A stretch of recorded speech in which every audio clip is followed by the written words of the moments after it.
fire escape, Driver says the Fat Controller's coming home tomorrow, said James a week later. Gordon grunted.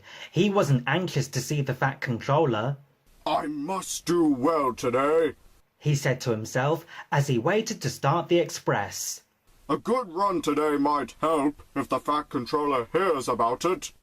Things did not begin well, though. Thanks to a last-minute passenger, they were late starting, which meant that Gordon missed his path at the junction and was delayed there too. But with a clear run after that, they flashed through Edward Station going splendidly. They were halfway up the hill when there was a clatter beneath Gordon's cab. Suddenly, he felt a blast of cold air in his middle, as if there were a gap between his boiler and cab. Oof! He gasped. What's happened? The fireman looked at his fire. There was a gaping hole in the middle where the fire bars had collapsed and a large part of the fire had disappeared. You've lost part of your fire, Gordon. The fireman explained. What a place to do it. Already, Gordon was feeling weaker. Without a full fire, his steam pressure and speed fell quickly. But his driver knew what to do. Find the biggest piece of coal you can and put it across the hole. He told the fireman. That will stop some of the cold air from getting in, and we'll be able to hold steam better. But hurry, or the hill will beat us. The fireman hurried. A large lump of coal lay near the front of the tender.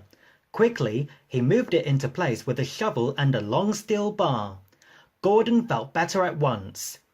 Now build the fire gently around the edges, said the driver, and as the fireman did so, the driver adjusted Gordon's controls to make the best use of his steam. Right, Gordon? He said when the fireman had finished. Now it's up to you. Gordon tried his hardest, but it was tough going. I must do it. I must do it, he told himself as he pounded up the hill. He had been stuck here once before and was determined not to fail again. Poor Gordon was getting very breathless.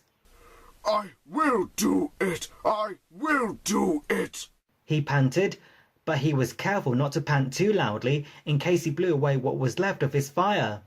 He shut his eyes and struggled on. At last, Gordon felt that the slope was easier to climb. Cautiously, he opened one eye.